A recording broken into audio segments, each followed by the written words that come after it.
In a jury's hands, what attorneys said during closing arguments in the murder trial of a former deputy and what's happening in court today. And complaint filed, what the police union says higher-ups denied officers during recent riots that has them filing a complaint. Plus, New Mexico's primary gets underway in about an hour now. The local races you need to watch today and what you need to know if you plan to vote, coming up.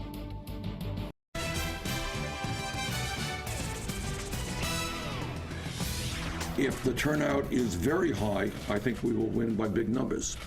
If the turnout is low, we will probably lose. Bernie Sanders makes his final plea to voters. This as he and Hillary Clinton prepare to square off for the last so-called Super Tuesday of the primary season. Clinton officially has 2,384 pledged delegates and superdelegates this morning. That's one more than she needs to qualify for the presidential nomination. But the race is not over just yet. Both candidates are telling supporters that today they should still get out and vote. Good morning, everybody. I'm Adam Atchison. It's a big day across the nation and in New Mexico as our state and 5 others wake up. Voters preparing to head to the polls now. A number of key local races are on the line today, and a lot of eyes are on the national race for president. News 13's Sarah Yingling is live from a polling place in northwest Albuquerque right now with a look at what you need to know if you plan to vote. Sarah? Adam, this polling location on Lomas opens at 7 a.m. It's one of 69 polling locations throughout Bernalillo County. Now, early voting turnout has been impressive. We did some checking, and according to the Secretary of State's office, nearly 120,000 people have voted early statewide. In Bernalillo County, 48,000 people cast their ballots early as of the close of polls on Saturday. That's double the number the clerk's office says it saw at the same point before the 2012 primary. Typically, having New Mexico's presidential primary this late in the game doesn't have a big impact, but recent visits from Bernie Sanders, Donald Trump, and former President Bill Clinton indicate that New Mexicans' votes could really matter. Even if it looks like the races may be wrapped up, political analyst Gabe Sanchez says by voting today, you could send a signal. For example, he says by not voting for Donald Trump on the Republican side, it may show him that he needs to work harder on key issues that affect New Mexicans. On the Democratic side, same issue. If we perceive Hillary Clinton's going to wrap this up because she's out on the lead with delegates, you know, voting for Bernie Sanders gives her some indication that, okay, I have to move to the left on some issues to actually gain traction with New Mexicans. Sanchez also points out that there are key races locally that affect New Mexicans. They include contested races in the Democratic race for Bernalillo County District Attorney to replace Carrie Brandenburg.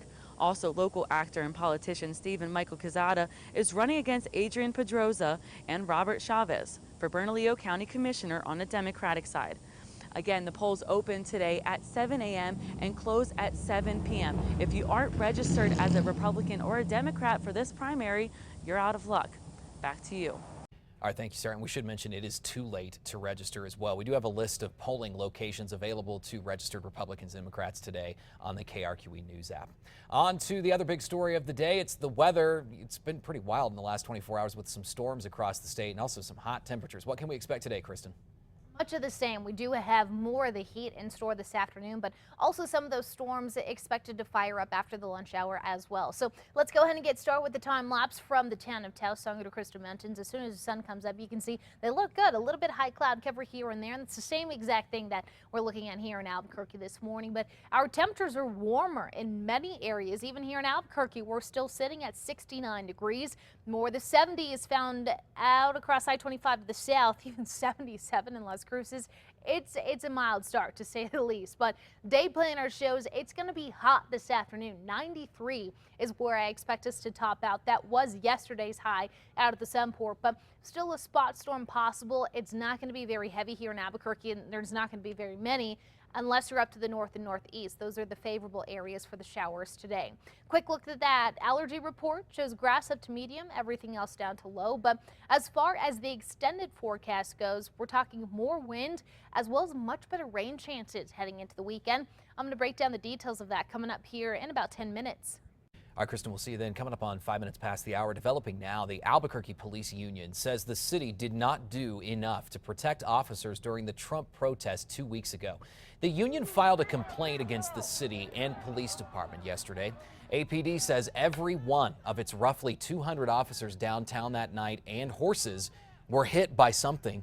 The complaint reads, quote, "The department failed to properly provide enough manpower to safely conduct this operation." It goes on to say that officers were sent out without riot gear.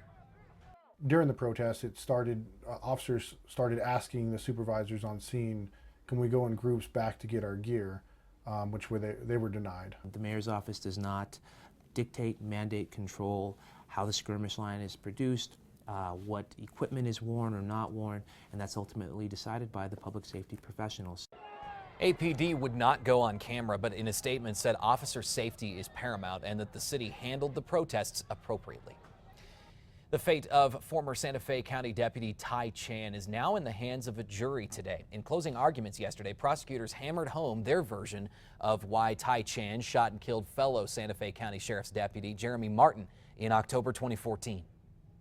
His conduct that evening was that of an intoxicated little frat boy.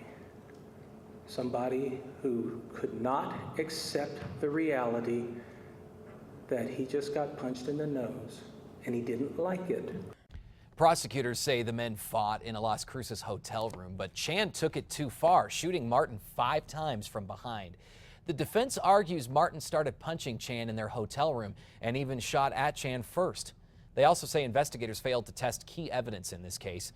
Chan is charged with first-degree murder, but the jury can also find him guilty of lesser charges. They can also find him not guilty. We're going to continue to follow the jury's deliberations in the coming hours, and we'll bring you that verdict when it comes down. Just go to the KRQE News app for more details.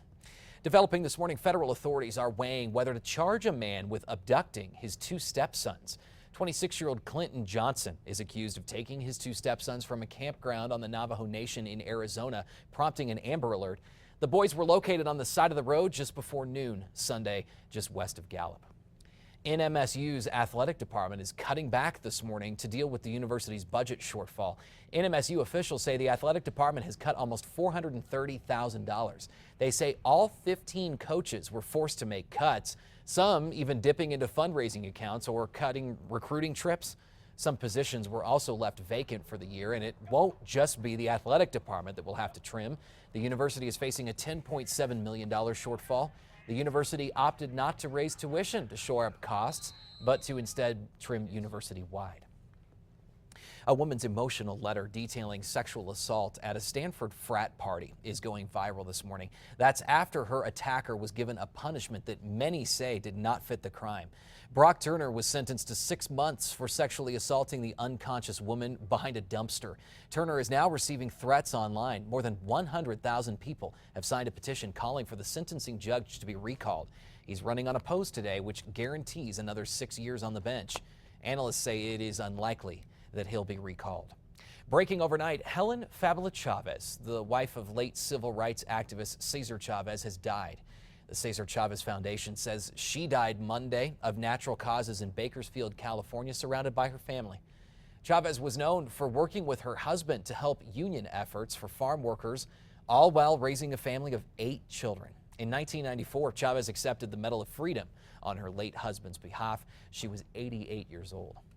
Uber is expanding a pilot program now that gives riders a 2-minute window to get to their car before charging a late fee instead of the previous 5 minutes. The company tested the program in several cities and says riders were more likely to be prompt. So the policy is headed to a dozen more locations this month.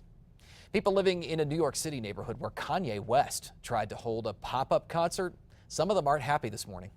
My windshield is smashed. They jumped up on my car and took selfies on top of my roof last night.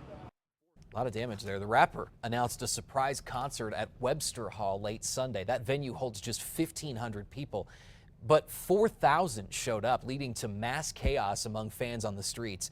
Kanye called on the mayor to shut the street down, but that did not happen. In the end, the concert had to be canceled, but Kanye rode through the streets anyway. Fans climbed over cars to get pictures with the rapper. New York police arrested one woman for disorderly conduct, but there were no other arrests in all that.